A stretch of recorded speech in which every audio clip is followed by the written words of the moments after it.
Hey folks, glad to be with you on another video.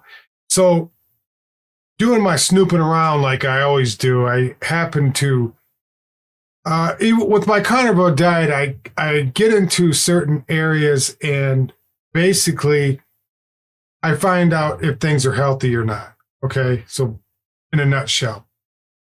But I'm back and forth with the cheese. Okay, there's some cheese I can eat that it gives me extremely bad headaches, and other cheese don't bother me at all.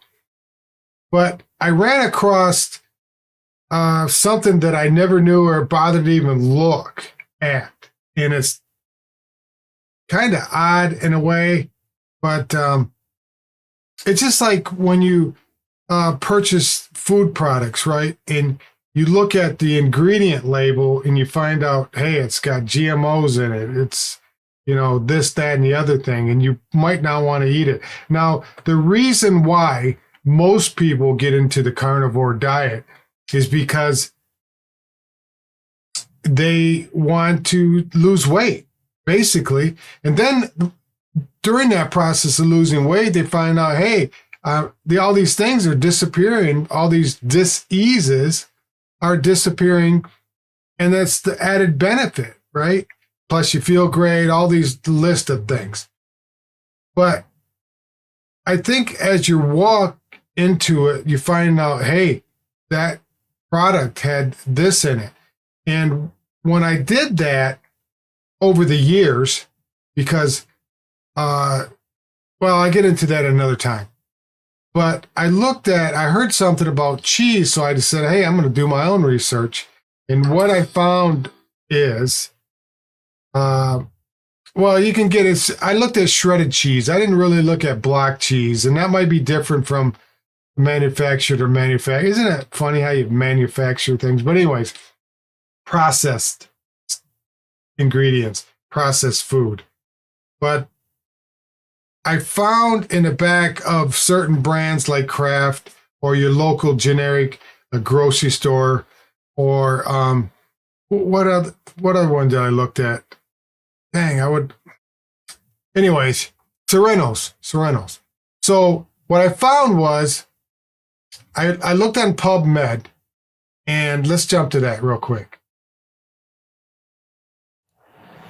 Okay, so I jumped over to PubMed.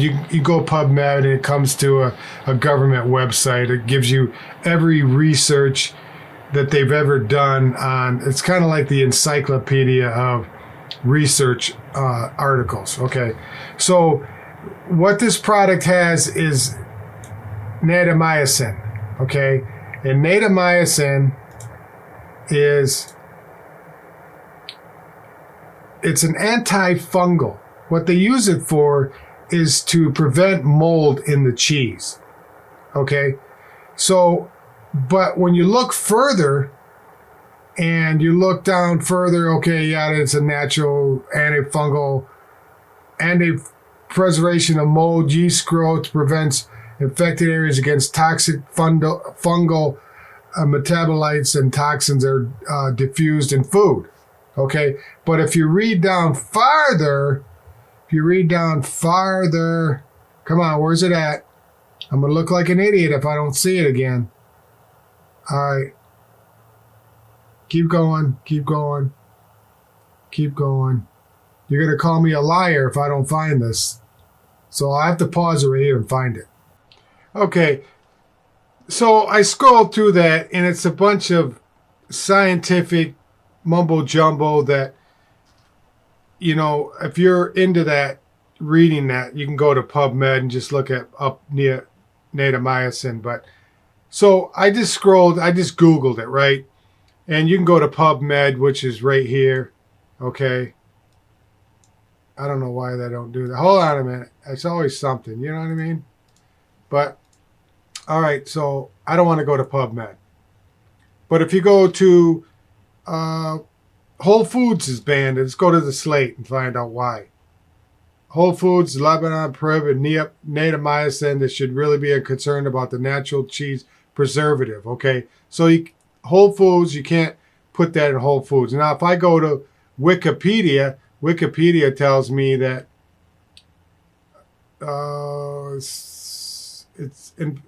neomycin used to treat fungal infections, including candida. Whatever. It applied to cream, to eye drops, oral infection is throat lozenge, shows an sometimes I wonder if I just stumble over the words if I don't actually know what I'm reading. But anyways, it's a drug. You use it for antifungal. You use it. You put it in your foods. Okay.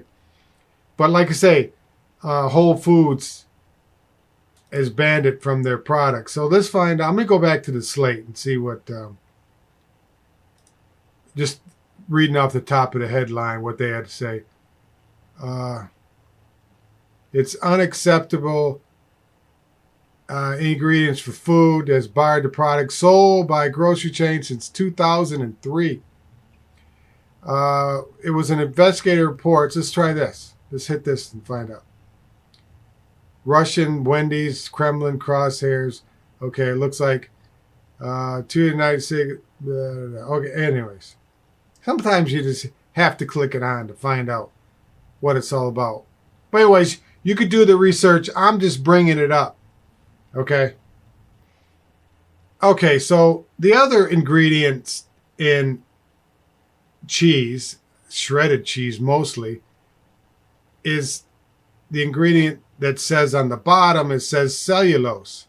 Now, what they use cellulose for is to keep the cheese from, clumping together. So when you pour it on your taco or wherever else on your salad, you don't have this big glump of shredded cheese. It's all nice and each piece is randomly placed around wherever you're putting it. But the problem is the cellulose either could come from silicon husk or sawdust. Okay. So